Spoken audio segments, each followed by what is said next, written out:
Hey modders, welcome back to ModifedRoll. We're sponsored by DM Dice.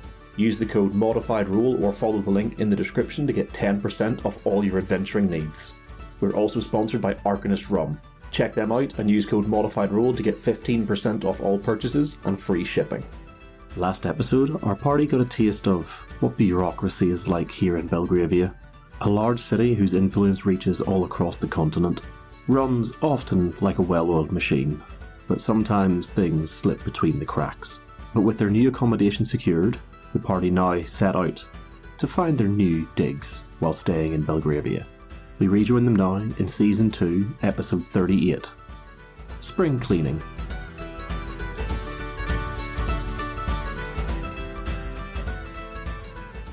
Oh, no, I think that's it.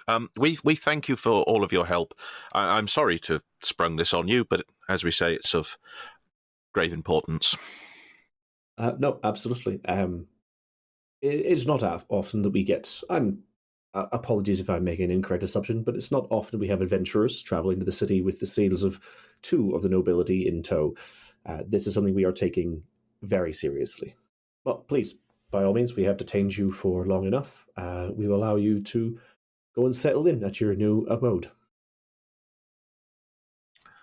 Again, thank you, and we should be in contact soon. Let's check out our digs. I'm assuming you guys are just going to head back to the Inner Demon, pick up your shit. Yes. Yup. Cool. We guys need head my back. armor. You guys head back through the city. Bear in mind you're just walking at the minute. Would you guys just take a direct route, or would you take a bit of time to walk around the city? Probably more direct now, and then. Time of day is it after we've been waiting for hours?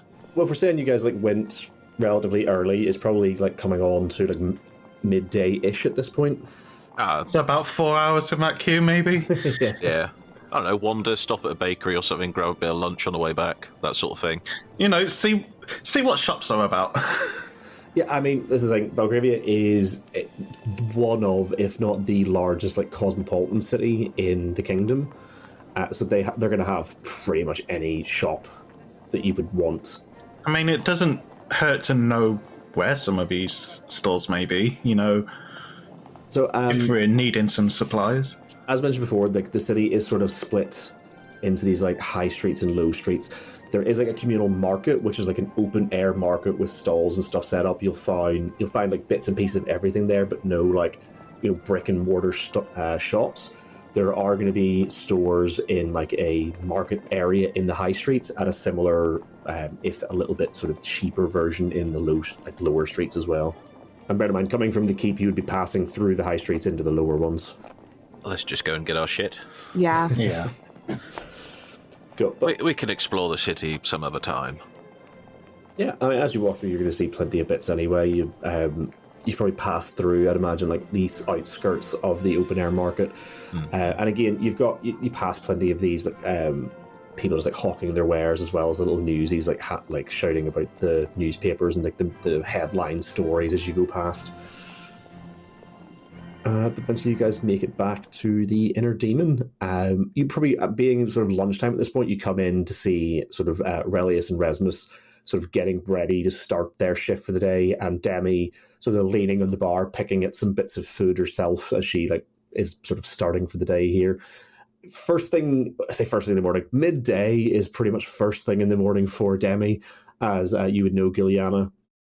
And as you step in, you can see her sort of it's not that she puts on airs whenever she's doing her bit, but she's always very alert. She has this electric energy. You can see here she's hand in chin, just picking at bits of food, has a newspaper laid out, reading the stories for the day. It's picking at things and just in a very relaxed manner that not many people get to see, because unless you're staying here, most people wouldn't be coming in at this time of day. But as you sort of open the door and come in, she leans over very nonchalantly. She's "Good morning, my lovelies. How are you all doing today?" Good morning. Actually, really good, because we just got the keys to our new house. Oh, darling, does that mean you're leaving again? Yes, unfortunately. Oh, whatever will I do without you around? At this point, you see her, like, having picked another of it, leans over and just pulls up a half-open, like a half-finished bottle of wine from behind the counter and just start drinking directly from the bottle. That is a great question, but luckily we will be around for hopefully quite a while, so this will be our local, of course. Why we wouldn't ever dream of going anywhere else. Oh, I would hope not, darling. You would break my heart. And of course, all of these beautiful specimens you've brought with you are always welcome. And she, like, sort of takes you all in one by one. Maybe giving a wink to Twilight. She's gonna blush and, like, run away. Runs off. But of course, don't let me detain you, darling. You've paid up for the day, so whenever you're ready. Yeah, we're just gonna grab our things and then we'll be out of your hair. Oh, darling, you know I love it when I've got you all tangled up in my hair. But please, come back as soon as you can. Of course. You won't be able to get rid of us. You'll be sick of the sight of us before we leave. Oh, perish the thought, darling. At this point, just in a very demi way, sort of says that, and then just immediately is just reading the newspaper again. As far as she's aware, you're leaving. It's fine. Yay. Let's go grab our things. Yep, you guys pick up all of your shit, load back up into your sort of wagony, whatever the hell I said, you had a cart, that's the word I was looking for. Load up your cart again. And like I said, you were given directions to the estate, and you guys make your way over. No one's left anything behind? No little trinkets left? Oh, no, I checked under the bed, nothing there. Has everybody had a try for the toilet before they've gone? Did you have a try? Yes, I tried. I am not stopping en route again. Yeah, we know you don't stop. Are we there yet? So you guys work your way through the city, following the wider streets designed for cart and wagon traffic. And you eventually sort of... you stop. You find your way through to a much quieter, more secluded area, much like in Cairn, where you had sort of the valley split on one side being sort of the noble estates, the other being like the commoner housing area. You get to a point where, as you get into the high streets, even that then sort of becomes a more secluded area. It's sort of broken up by trees and parkland and similar. And it sort of leads on to these large, sprawling, not even sprawling, that's the wrong word, because you're in the middle of a city, but these much larger estate houses, these villas that are used by the nobility when they are staying within the city.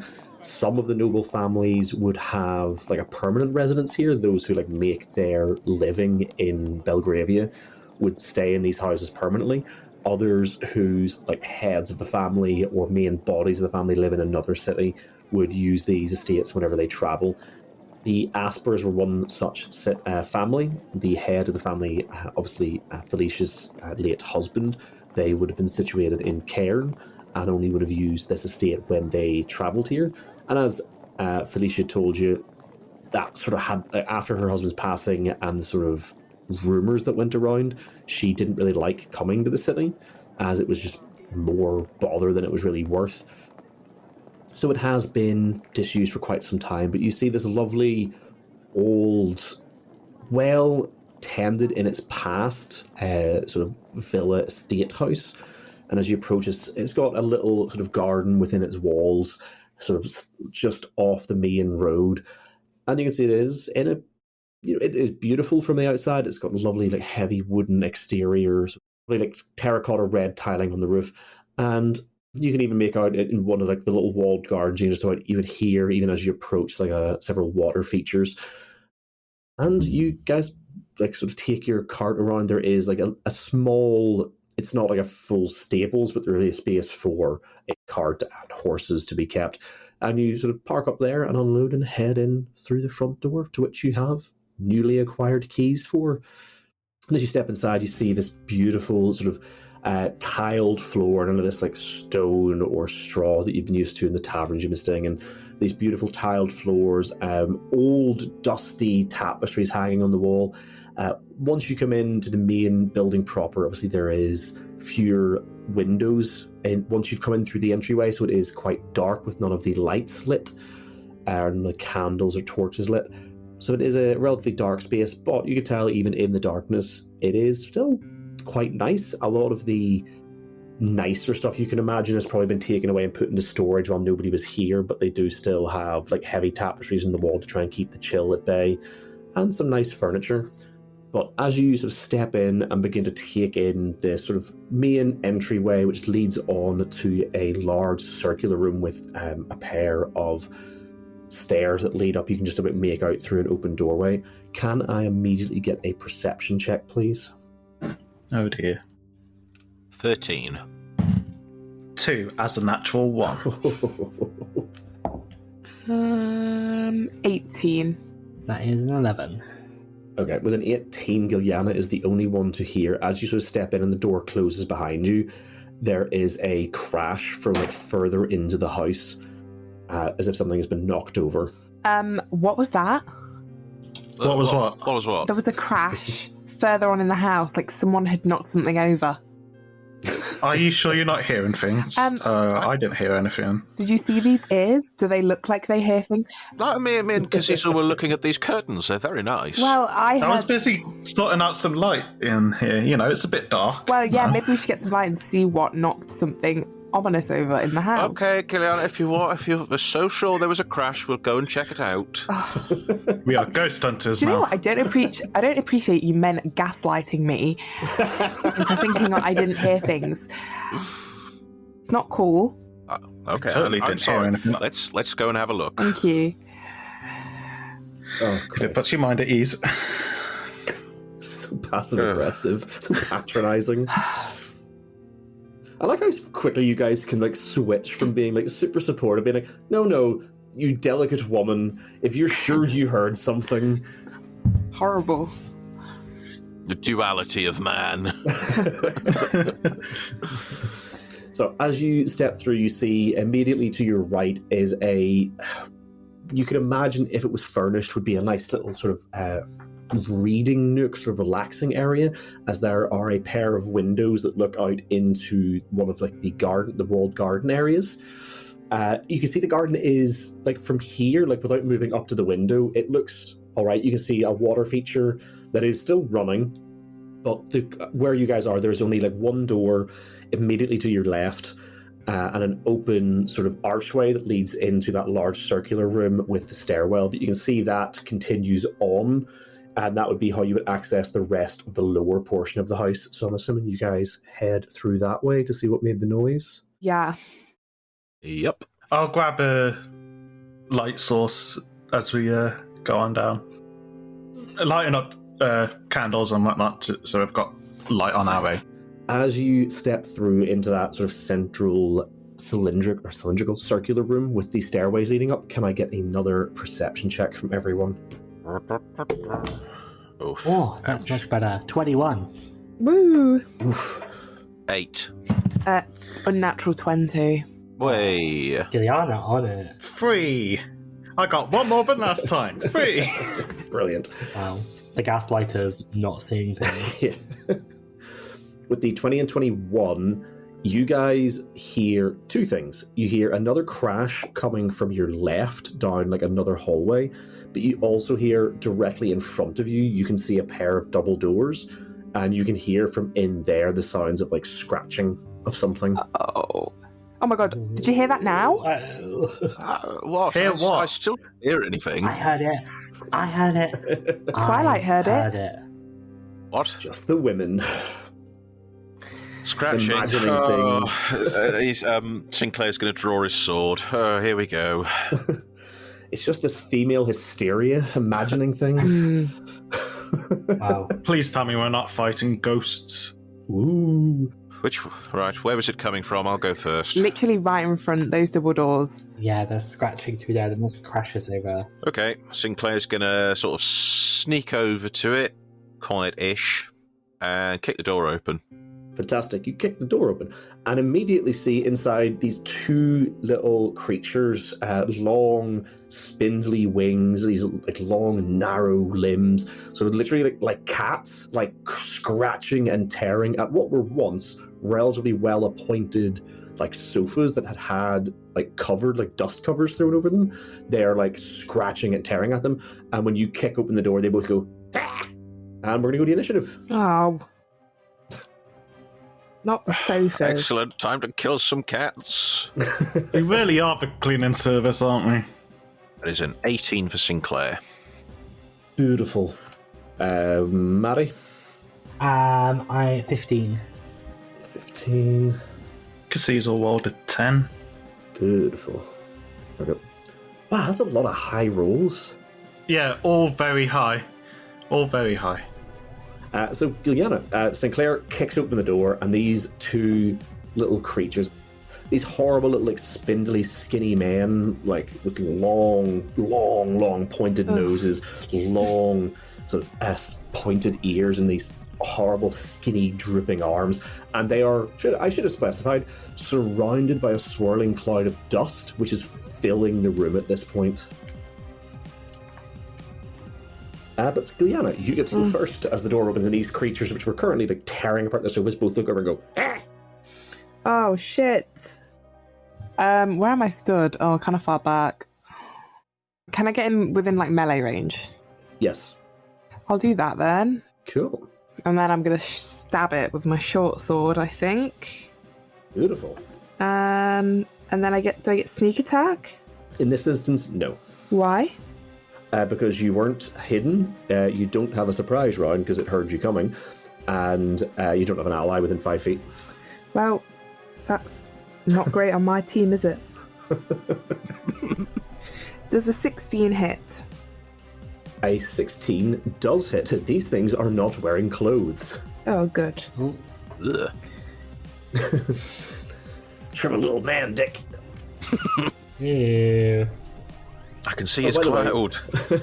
By the way, just because I always allow this as a free action, anyone who wants to can roll a nature check to see if you recognize what these are. I know nothing. Okay, cool. I say I know nothing because I've rolled another natural 1. Oh my god. Phenomenal. I don't know what's up with my dice. I need to get that one away from me. I'll roll a nature check then as well. No, I won't. Yeah, I also rolled a nat 1. I rolled a 17. Oh, 17. thank You God. do recognize these. From all my many readings about horrifying things. Look, I've only been in the cleanest of establishments, so I don't know what these things are. I've read some fucked up shit. You immediately recognize this as these two as dust mephits. They are elementals. So you know that dust mephits are creatures composed of earth and air, and are quite often found in like catacombs and stuff, or just things that have been sort of left to go to desolation, or areas that are like sort of dusty and untidy. I would say, what did you roll, 17? Yeah. You would also know that, just weirdly, little tidbit about them, that they find death morbidly fascinating. Oh, slay. I will yell all of that out. Well, in like a Twilight way. So like, they're weird, they like mess and death, which actually is kind of cute, but we should probably kill them. So where do we get to for Giliana? It's 11 damage. Oh, 11 damage. Cool. Is still alive, unfortunately, as you rush forward, drawing, like, split second, Sinclair kicks open the door, and literally you take in this room immediately, and no sooner have these things, like, focused on you, than you are past Sinclair through and running your sword through this creature, but it is unfortunately not enough to kill it. Mm-hmm. You don't have a second attack yet, do you? I have two weapon fighting. Yeah, so you can attack in your offhand if you want. I mean, I didn't say I was holding anything else, though. I always assume that if you're like going into melee, I'm always going to assume you're holding your like regular sword and like a dagger in your other hand. Oh, sick! Yeah, then all right, I'll get it with my dagger then. Cool. I'm pretty sure that's what you've been doing. If it isn't, we'll find out later. 18. 18 also hits. Oh, nice. Shank him. So you've hit with your second attack. You're rolling a d4 for your dagger damage, but you don't add your dex mod to the damage for this one like you would your normal attack. Okay. So, 3. 3. Cool. As you rush forward, sword and dagger drawn, ramming into the creature with the sword, it sort of reflexively tries to fly up, and as it does, you pull the dagger around, slashing across the creature, and you catch it across the throat. And where you would normally expect blood to pour out, instead it's just this spray of dust that flies out from it, and you see its head loll back, and where there was this sort of glowing life that sort of indicated this thing was even alive to begin with, that fades. And I need a Constitution saving throw, please. 16. Success. As you rake your dagger across this thing's throat, it sort of falls back dead, but after a second, you see its body start to vibrate, and then this explosion of dust where its body once was. But you, seeing the body vibrate, reflexively pulled your arm across your eyes as the dust exploded outward, so you suffer no ill effects from it. But the creature is dead. Do you want to... I think you've had to use your full movement speed to get there. 5, 10... Yeah. So you have to stay where you are, unless you're broken. Hold on. Your fucking swashbuckler thing, that lets you get a sneak attack on a one-on-one, doesn't it? Oh, this is what I was saying. It doesn't matter. Yes, but you need to correct me. I don't know everyone's shit. It's fine. It's dead now. Why not? Yeah, you still Why not, killed Mr. it. DM? You should know everything. Because I'm running so many games now. I just sort of rely on the players knowing what they're doing at this point. The thing is, though, we choice. don't do that much combat, so I get so out of it that I can't remember. I think I'm fine. I think it's fine. Yeah, your rakish audacity. You also gain an additional way to use your sneak attack. You don't need advantage on the attack roll to use your sneak attack against a creature if you're within 5 feet of it. Yeah, that was... No other creatures are within 5 feet of you, and you don't have disadvantage on the attack roll. Those are the important bits. Yeah, but even if I did have other creature 5 feet... Oh, I guess if the enemy was another in... enemy yeah. creature. So you pretty much had to be one-on-one with a creature and you get sneak attack. So either way, it's dead. So for those listening out there, we got there in the end. Don't at us. That said, that is the end of your turn. Sinclair, you've kicked open the door. Giuliana has somehow got into the room faster than you did. What would you like to do? What you said, Naruto run past him, demolish this thing. No, I slid in between your legs. Yeah, Indiana Jones through the legs.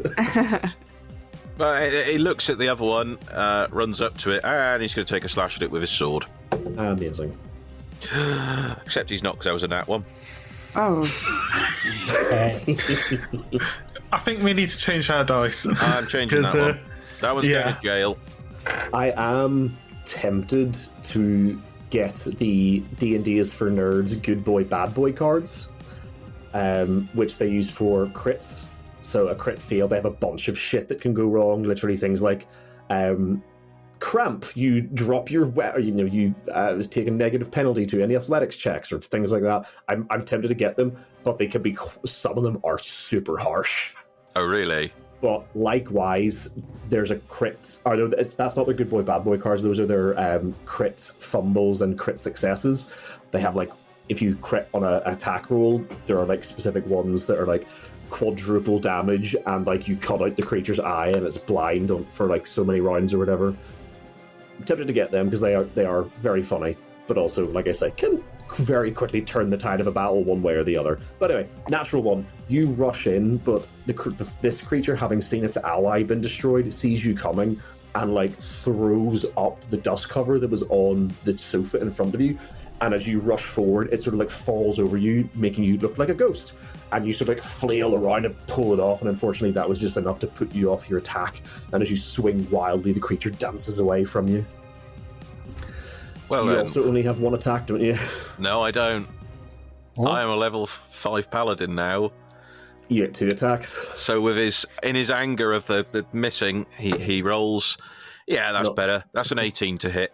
That would also hit, so you can roll some damage. Right, well, I need to remember what damage I need to roll. 2d6 is right.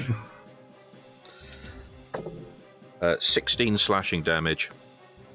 16. Mm-hmm. Can I get a Constitution saving throw, please? Of course. Ooh, ouch. 7. Oh, that's a fail, unfortunately. You are... So as you rush forward, caught in the cover, threw it off, in your anger, swing, just cut this thing in the middle, slice it in half, and again, it sort of, as it starts to fall back, its whole body starts to vibrate, and you, having already seen what happened to Giuliana, you're like, oh, that thing's about to... and then it explodes, and the dust just slams you in the face and fills your eyes, and as you stand trying to wipe it out of your eyes, you are blinded for 1 minute. Oof. Just remember, you can repeat the saving throw on each of your turns, ending the effect on a success. So Okay, I imagine he ends his turn like...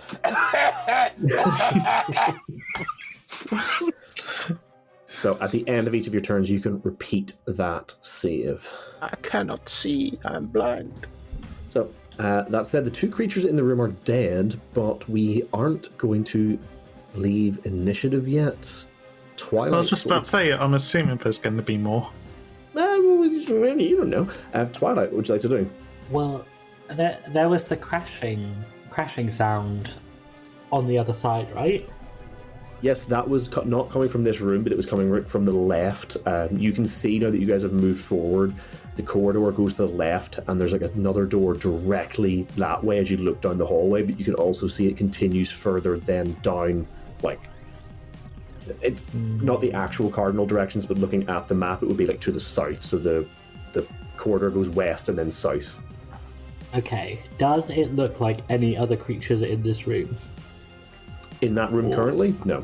Yeah. So I'm gonna start walking towards the other sound, and say to the others, I'm going to the other sound, I guess. Cool. Who said that? I can't see you. So you can reach the door that's like directly within lie line, but you know for a fact the sound you heard was coming from like further around the corridor. So you can either dash to move further down, but you won't be able to reach any of the other doors, or just for the sake of checking, you can open the door directly in front of you. Can I open the door to see if there's anything there? You absolutely can, and I'm glad you did, because there is.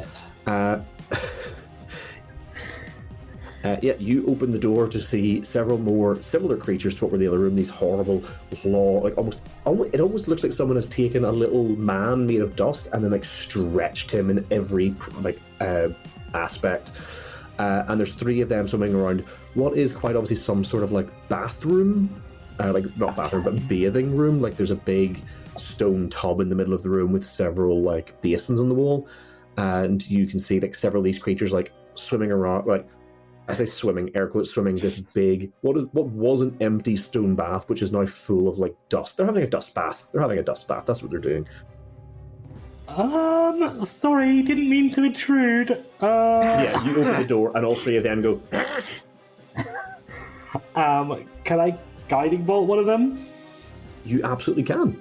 So there are 3, like one is like only 15 feet directly in front of you, so it is quite close. And the next nearest one's about 20 feet, and then another 30-ish feet.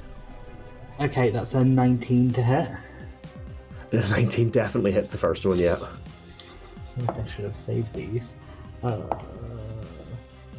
Sorry, rolling. Oh my god. 16 points of damage. Yeah, the first one explodes. Luckily, there's nothing within range of its effect, and it just sort of explodes harmlessly into a pile of dust. And the other 2 go. Okay, can I back up slightly and then just yell? No, you use your full movement speed to get here, unfortunately. Okay, I'll just yell they're in the bath. They're in the bath, guys. Where's the bath? We have a bath? We have a bath. Slay. You have an indoor bath? What, really? This is an interesting way to explore our new home. Unfortunately, it is now their turn. So the first one is going to sort of fly close to you, but not directly up to you. And I need a dexterity saving throw, please. Okay.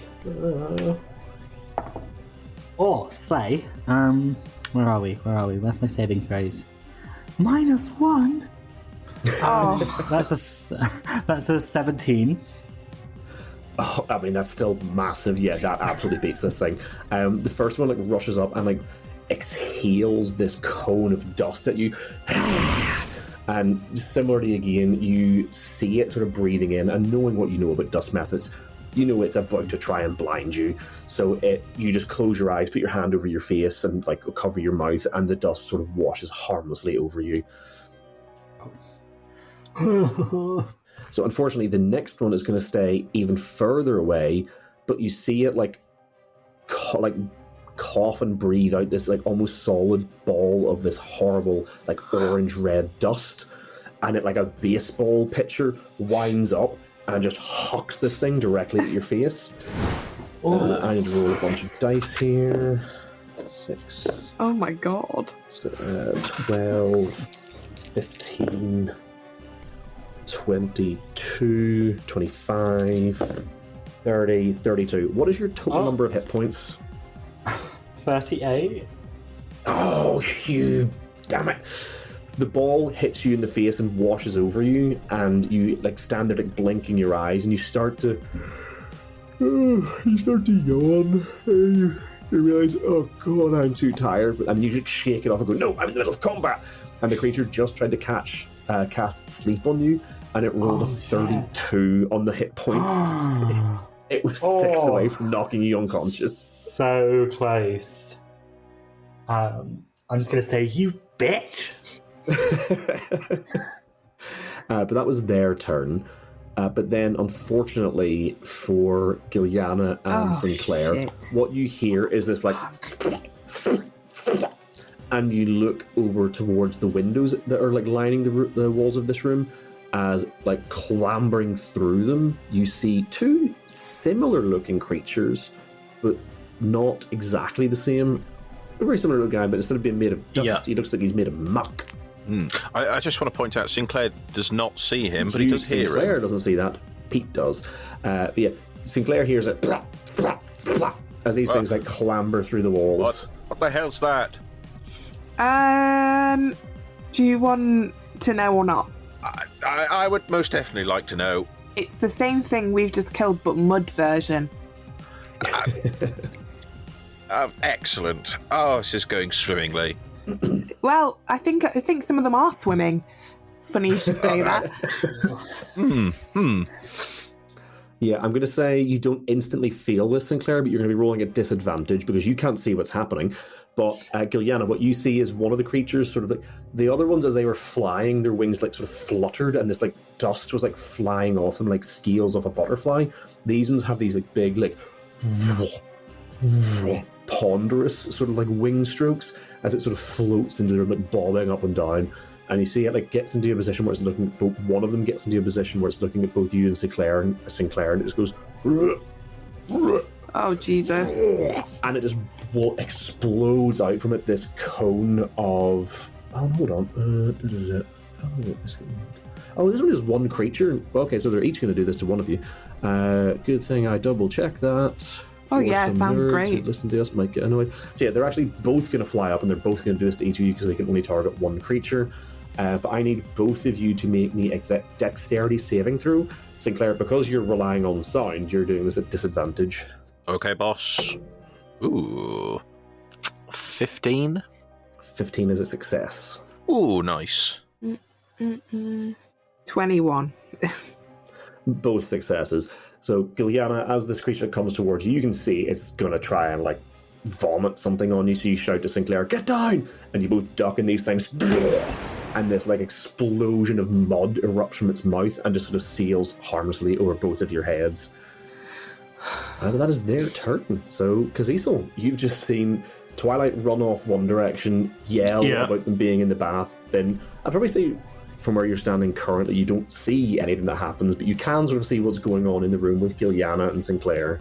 Assuming I would have seen one of them fly past the doorway, I'm guessing, or... I mean, the ones that are in the room with Giliana and Sinclair, you can certainly see from where you're standing, but I'm saying the ones that are around with Twilight, you can't see because there's a wall currently blocking your view of Twilight, never mind the room. See, I can make it to either of those. I'm going to follow around with Twilight.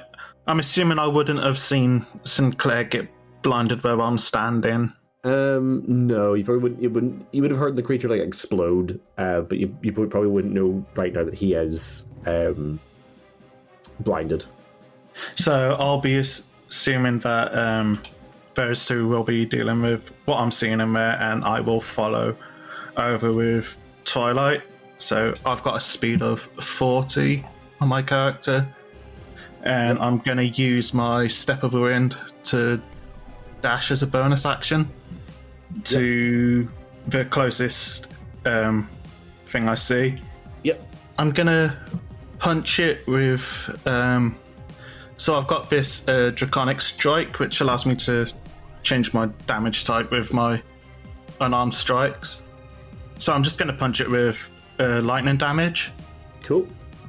That is a 9. 9 is unfortunately... Wait, is it 9 damage or 9 to hit? Oh, Wasn't that 9 to hit, wasn't it? Yeah. 18. 18 does hit. Yeah, so that's 9 damage for that. Cool. Really, I've got the same stats for an unarmed strike as my hand axe, so I'm just unarming it now. Yeah, that's fine. Do I have an extra attack for this? Because I've used my bonus action, but it doesn't say it's a bonus action. Yeah. I am going to use this as a stunning strike. So if I hit this, I'll have to make a Constitution saving throw. Yeah, absolutely. Work away. An unnatural 20. Yeah, that's definitely going to hit. Let's make its con save. That's going to be a 7, which I assume is going to fail. Yeah. Cool. So then it is that will be stunned.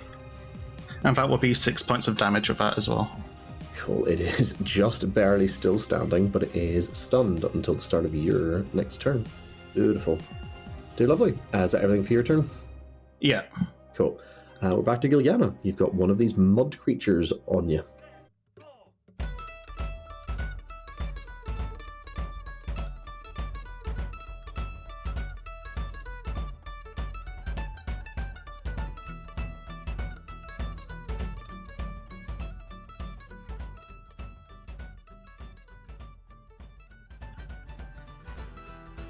Well, that's it for this episode. Thanks very much for sticking with us. As usual, I would just like to thank Lixie B for our wonderful logo and Jeff for all of the fantastic art for our characters in Season 2. Don't forget you can check out more of Jeff's work on our online store where you can find his artwork used on our stickers and t-shirts. Also a massive shout out to the Stormweather Shanty Choir for allowing us to use their song Drunken Sailor as our intro and outro music.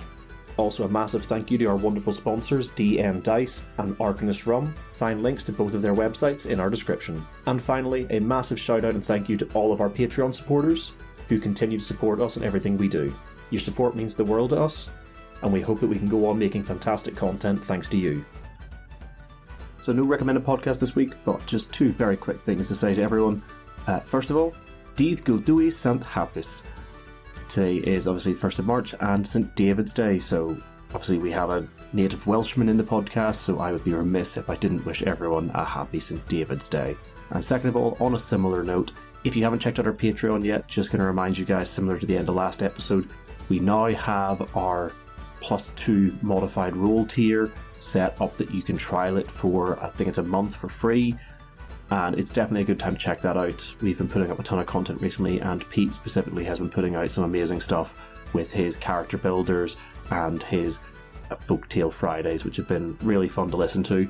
And there's currently 11 pieces of content scheduled for March. If you sign up at the +2 tier, or if you try the free trial, you will get access to all of those. So if you haven't already, I really recommend checking it out. We have so much stuff on there. Little DM chats with myself, we've got traps, we've got magic items that you can use, and all the stuff that Pete's been doing. But otherwise, that's it for this week. Thanks so much for sticking with us, guys, and we'll see you soon.